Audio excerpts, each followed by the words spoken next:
Hello and welcome to a special edition episode of the eMarketer podcast Behind the Numbers. I'm Marcus Johnson, and today I'm introducing a special episode from the eMarketer Creator Trends 2026 Virtual Summit. In this episode, eMarketer Principal Analyst Max Willens unveils new forecasts that reveal where creator spending is accelerating, including new category breakouts for 2026. I hope you enjoy. I'm really excited to dive into what we see shaping the creator economy and marketers' investment in it for you all today. There's a lot that I'm going to try to cram in here, but we'll give you kind of a sneak preview in the form of an agenda. We're going to start off by talking about how creators have come to become these central components, not just of the media ecosystem, but of entertainment and increasingly retail as well. We're going to also kind of double click on that to sort of discuss how this scaling and diffusion across lots of different industries has affected the results of creator marketing and also the sort of strategy that underpins it for marketers and advertisers. We'll follow that up by looking at a really important balancing act that marketers, advertisers, and creators are all going to have to walk as we move into an era where AI mediates, informs, and powers a lot of portions of the creator economy and what that means. And then, of course, because we're trying to be helpful here, we'll leave you with some takeaways, which will hopefully give you some action items when we get out of here. So let's start by talking about where the creator economy actually sits today.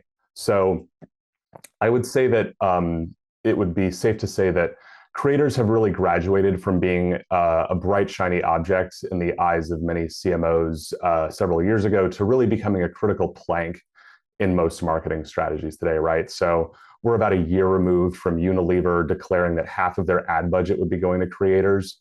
And they're not the only company to commit that kind of budget to creators, for what it's worth. But since that declaration, there's been a lot of information that's come out about how creators are becoming more integral to different parts of media and entertainment, and even beyond those two industries as well. So let's start with some top line figures from our brand new forecast.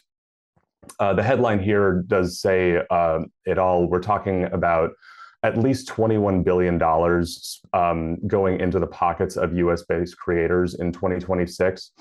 I want to linger a little bit, though, on how quickly we've gotten to this already very large number, which, as you can see, is poised to grow quite healthily for the next several years as well. But, basically, we're looking at a pile of money that nearly doubled between the years of 2022 and 2025. And it will have more than doubled over the course of 4 years by the end of 2026. By 2028, it'll be over 26 billion. And one thing that's worth asking while we're here and looking at this top line figure is, how does this compare to other spending areas, right? And one of the sort of exciting but also frustrating things about creators is that there isn't really a tidy comp, right? If you were to compare this directly to the amount that advertisers spend on social media, that doesn't quite work because there's a lot of different ways that advertisers can spend there. If you compare it directly to online video spending, there again, it doesn't quite fit for a lot of different reasons. But a comp that I've been increasingly drawn to lately is comparing these figures to web publishers' programmatic display revenues. And the reason that I like this as a comp is that for a long time, going on 10 years, brands understood that if they wanted to sort of raise their profiles among consumers on the internet, they would have to go to media companies, right? They went to legacy folks like Time or Meredith or the New York Times. They went to digital upstarts like BuzzFeed or Vox or Vice. And that kind of instinct that advertisers had fueled many, many years of really, really healthy programmatic digital growth. But what you see here in this set of group bars here is that advertiser tastes are changing, right? So in 2022, web publishers took in an overall amount of revenue that was about 44% greater than the amount creators took in.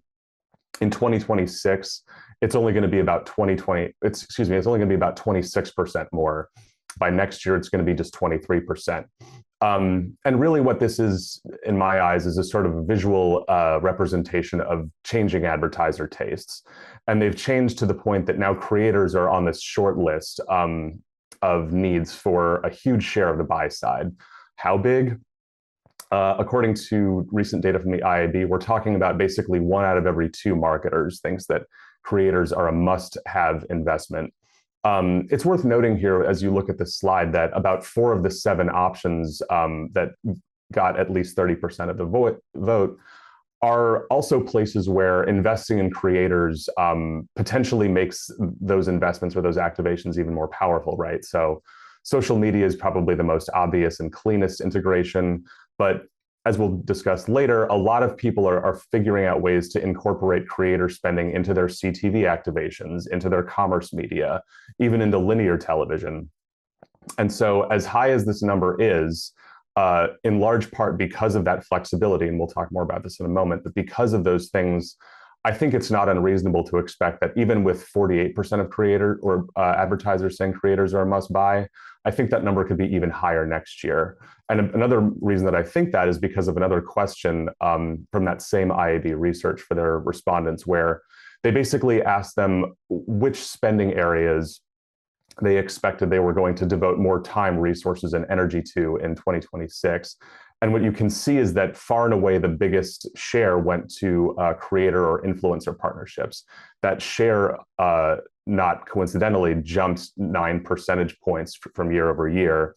And so this is another reason to think that that the creators are going to command an even greater share of mind and spend moving forward. So let's pause for a moment and ask ourselves a question. Why is this happening? Why are creators, which were already so top of mind, already an essential spending area for such a huge part of the media and marketing world, do they continue to get so much more attention?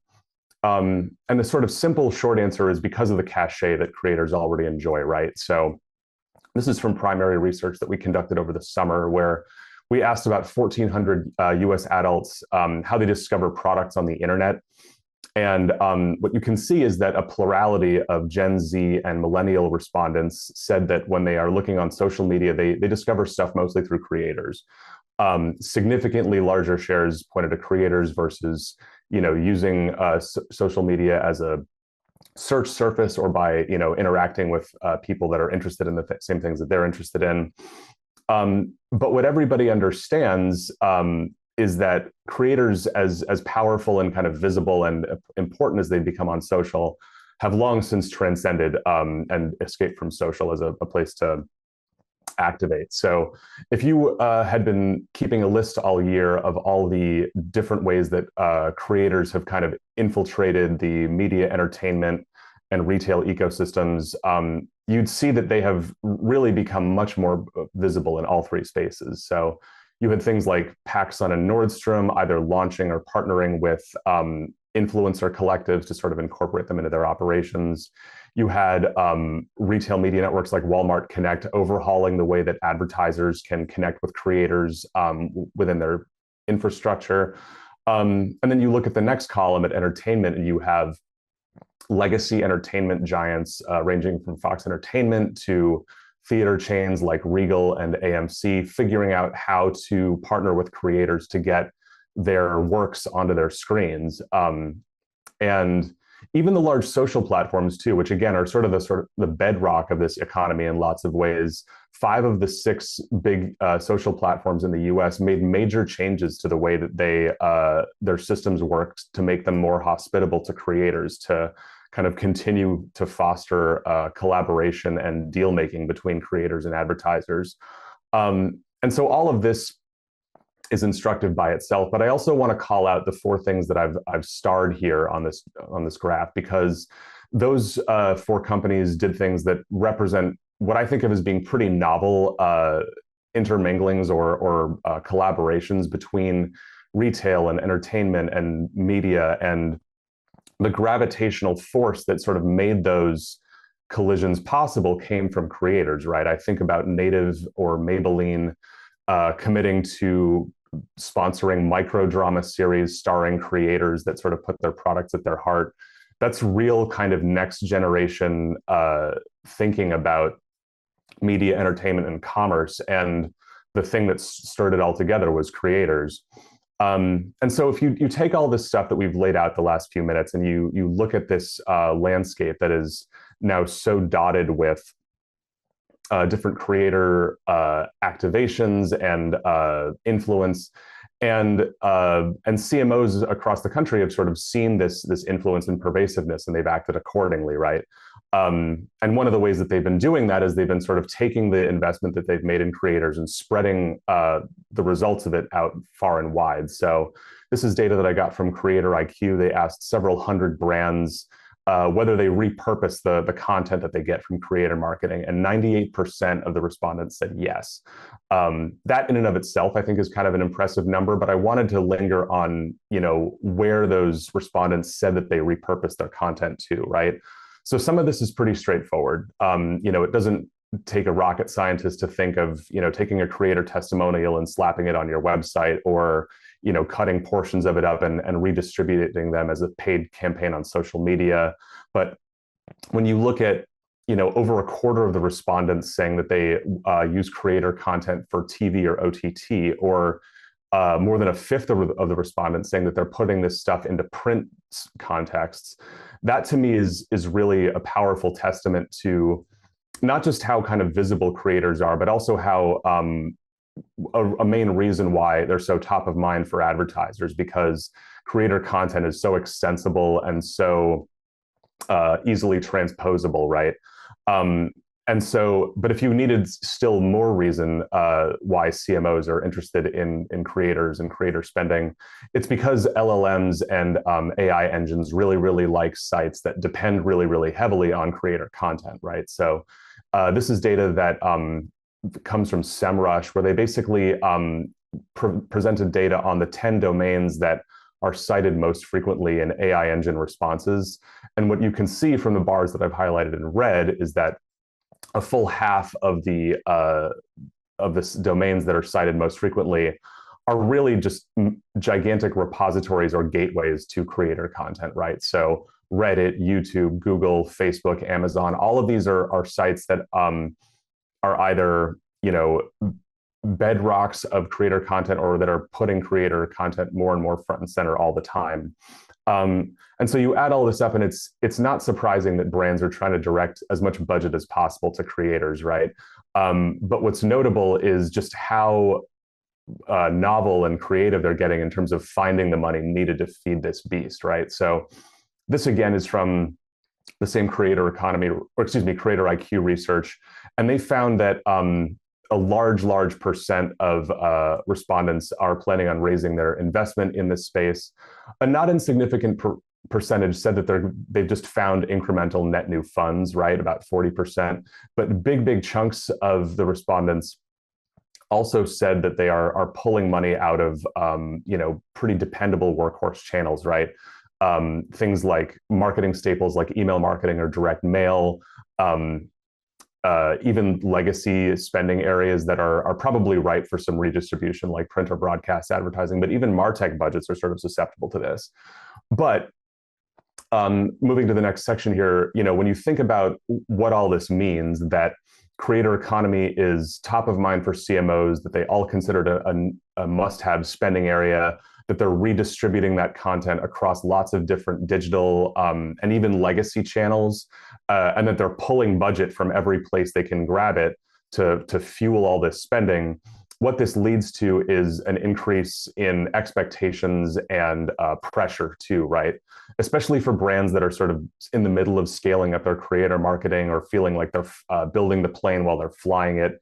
This kind of pressure could potentially feel quite acute, right? Because the world of creator marketing, in response to or as a result of all the stuff I've said, has grown more competitive. It has grown more crowded. And in some cases, it's grown more complicated too, right? And a big reason for that is that brands are just having to manage a lot more creators than they once did, right? And a key reason for that is because of a significant shift that we've seen in terms of the way that brands think about creators as a channel, right? So I would say that at a high level, the media and marketing and advertising worlds have moved from bringing a kind of legacy digital thinking to creators, that of kind of hunting for cheap reach, And they've now more oriented themselves around the priority of seeking deeper alignment, right? And I think that this is illustrated really neatly in this data here. This is from that IAB research I mentioned a couple times before. They basically asked brands which of the following attributes was most important when it came to decide whether or not they were going to invest in a creator. And the lowest share of the respondents went with follower count, right? Conversely, a plurality of the respondents selected creator suitability. And I think if you'll go along with me, I would submit that a full half of the respondents chose what I would call fit traits, right? So campaign fit, aesthetic alignment with your brand, brand affinity or history of posting about a client. All of these things are rather than factors that lead to cheap reach, they're things that are meant instead to home in on convincing and resonating with consumers, right? Because if you live in a situation where this content is so easily extensible and transported and repurposed in a lot of different contexts, it makes sense that suitability would become really, really important. But marketers still have to hit their numbers, right? And that's created a really interesting shift. Today, we think that most brands work with lots of different kinds of creators. This is IAB data, which I found pretty helpful. They asked about the kinds of creators that brands work with, divvied up by a sort of follower range. And this is very useful, but to me, it only tells part of the story, right? Because hearing what kinds of influencers brands work with by size is, to me, less important than understanding how many of each type they work with. And if you look at other sources of data, what you see is an explosion of spending on partnerships with smaller creators. This is data that I pulled out of a report by Gospel. It is YouTube data, which I will acknowledge is different from social in lots of different ways, but I think that it's directionally useful here. So what they did is they looked at sponsored videos published on YouTube in the first half of 2024, and then they compared that data to sponsored video publishing on YouTube in H1 2025. What they found at a high level was a 54% increase in the number of sponsored videos published overall. But if you double click into it, what you see is that the distribution of these videos published is not equal, right? The number of videos published that reached much smaller audiences was much, much, much bigger than the number published that reached larger groups. Now, again, this is directional, but I think that it's a good way to illustrate something that we see in our own forecasting data, which is this really rapid shift toward large-scale spending on smaller creators. This is basically an area chart that shows share of of influencer marketing spend divvied up by creator tier, essentially. And what we see, and we indicate it in the headline, is that effectively half of the money in 2026 is going to go to nano and micro influencers. These are people that might only have a couple thousand followers to their name, right? These are not people that have 10 million followers on Instagram or 25 million followers on YouTube. These are people that reach a very small, very passionate, very engaged segment of people. And this is in and of itself just wild to me, but I think it's wilder still when you compare it to the share that they enjoyed just a couple of years ago. So in 2021, that same cohort of creators was pulling in less than a fifth of all the spending. Now, again, when you think back to the things we've been discussing, this makes a lot of sort of strategic sense, right? If you're maximizing for affinity, for community, for people that can help with consideration, maybe conversion in addition to just reach, you want to reach these kinds of people. But again, we're still talking about a business where you need to hit your number marks. And the reality, too, that a lot of marketers are contending with is that the data shows that relevance and the organic engagement that is supposed to drive isn't good enough in and of itself anymore, right? So this is data that I got out of a report that Tracker published a little less than a month ago.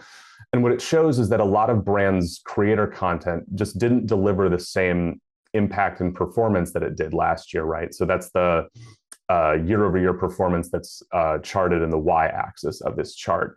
And that fact in and of itself is worrisome, right? But when you incorporate in what the x-axis of this chart is showing, then it becomes quite a bit more disturbing, because the x-axis basically charts growth and volume of followers for those industries, right? So if it's one thing to have your the performance of your creator content drop, 5-10% year over year, but when that's accompanied by a 40 or 50 or even 60% increase in the volume of people that your creators are supposed to be reaching, that's a big problem. That's something that a lot of brands are having to wrestle with. And increasingly, what a lot of marketers are doing to sort of solve for this is they are spending more money to reach people through advertising. What that means, as you can see from this chart here, which is also pulled from our forecast, is that brands are having to spend substantial sums of money on amplifying or distributing creator content. So much that we think that by next year, the amount advertisers spend on distributing influencer content will exceed the amount they are paying the influencers to make it. As you can see from the chart, if you kind of look at the lines carefully, this didn't happen out of nowhere. If you isolate what we see this year, it's basically going to be neck and neck.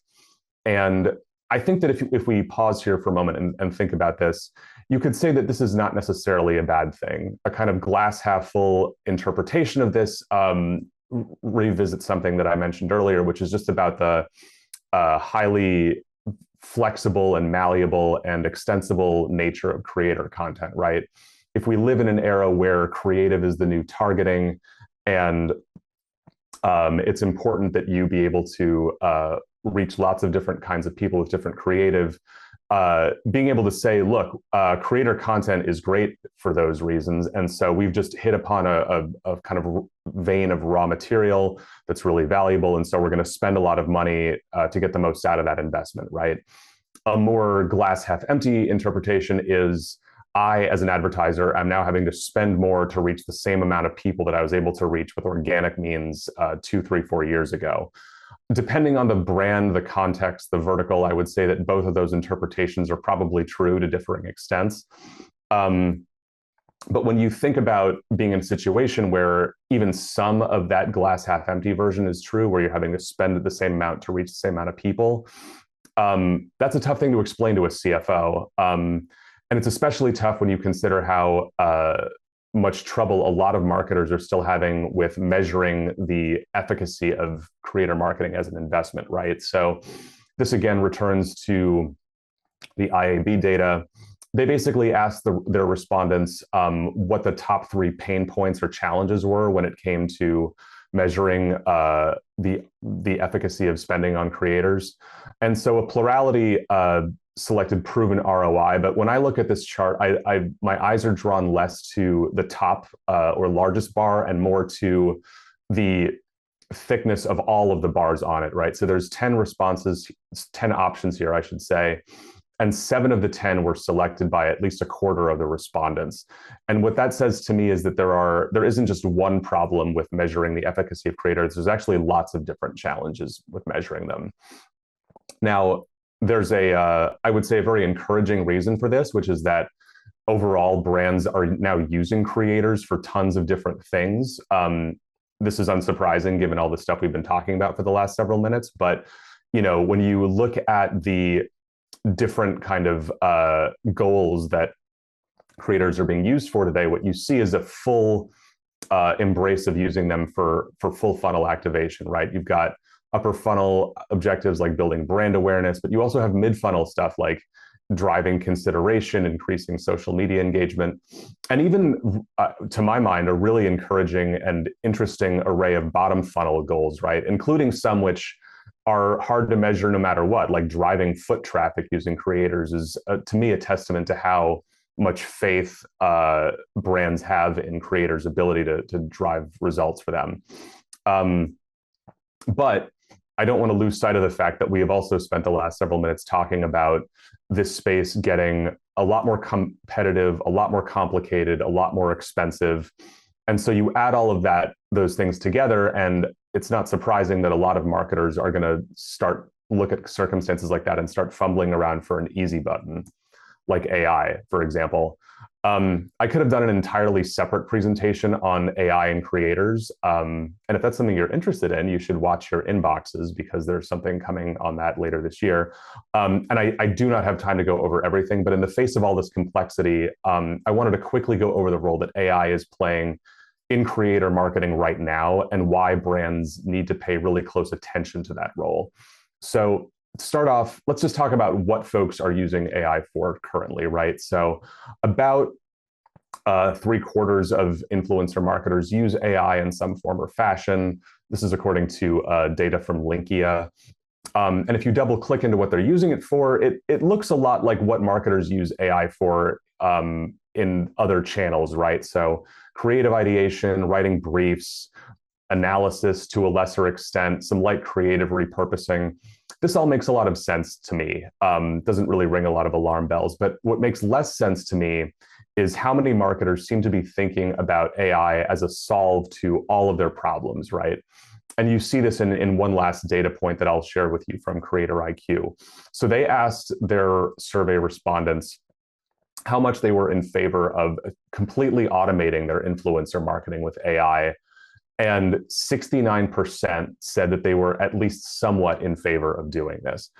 And this to me is a very worrisome trend that should be watched really, really closely. To me, it speaks more to how complex and demanding influencer marketing and creator marketing have become, and how much that sort of demand and complexity seems to be outstripping or swamping over the upside and promise that creator marketing has, right? There are a lot of things that I think contribute to this response.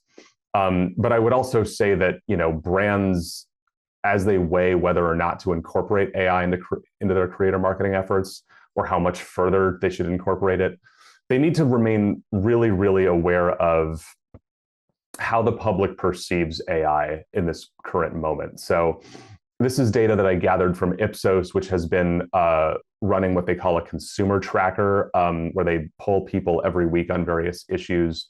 This is going back to COVID. And one of the things that they've been keeping tabs on over that time is how Americans feel about AI and its place in society and a lot of different things.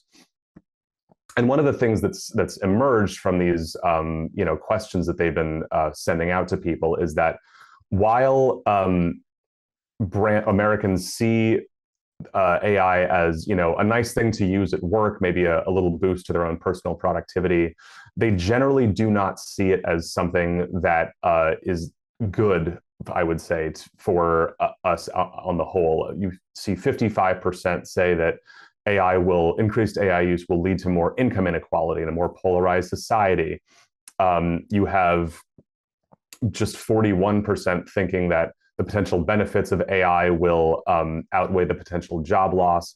And so basically any brand that's thinking about, making AI a more visible component of any part of their marketing should understand that they are potentially associating their brand with something that makes people think about polarization, makes them think about inequality. And creator content, for all of the kind of positive attributes and magical qualities that it has, their content's not immune to this either, right? So Billion Dollar Boy and Muse published a report a couple of months ago about the role of or impact of AI on the creator economy. And they found something that's consistent with lots of other research that I've found, including some from Ipsos, which was too old, but this rhymes with that, I think, quite consistently. So basically what they did is they asked a bunch of folks whether they thought that they preferred AI-generated creator content to traditional creator content. And what this data shows to me is that any kind of early emergent curiosity or interest in the idea of creator content made by AI has deteriorated pretty substantially, right? And so while there's a ton more to say about how AI and creators fit together and what those two things can do for one another, it's going to be, I think, really, really essential that marketers tread really lightly as they figure out the relationship between the two. And that, I think, is a good transition into some recommendations for you all. There's a pretty diverse array of you tuned in here, and I recognize that that can make it hard to come up with things that are applicable to everybody, but here are some things that I think are worth thinking about. So the first is setting an analytic foundation.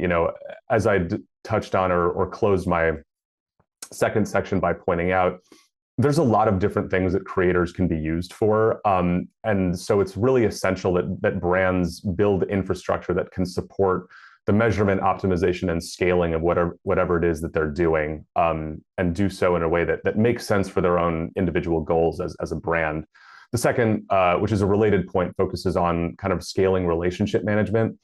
As we move into this era where nano influencers, micro influencers are, becoming more core to this whole strategy, and as those same people are used for lots of different things, it's going to be really important that as an organization, you're able to kind of onboard people in a way that's efficient and compliant with all of the different kind of strictures that your organization has. And the third thing I want to bring up is, I think, maybe kind of counterintuitive in light of the first one, and that's to sort of build and seek strong relationships, right? So as creator marketing and as the creator economy kind of grows more into a scaled channel, there is going to be a temptation among some brands and advertisers to sort of look at this as a channel that's going to become more transactional, more turnkey, more programmatic. But I think the key to building relationships and content that really delivers, really resonates, is going to be driven by relationships that are very deep and very kind of multifaceted. And so being able to find the bandwidth needed to seek out those creators and really, really nurture your relationships with them is going to be really, really important. And finally, with that idea, this is sort of related, I think breaking out of feeds as much as possible is going to be really important. So there's an easy version of this, which we already talked about during the presentation, of kind of repurposing content that you've gotten out of your partnerships for different channels. But the more ambitious version will involve things like in-person activations or working closely on product development with people. And it's going to be really exciting to see which brands kind of make the most out of these relationships in all these different digital contexts.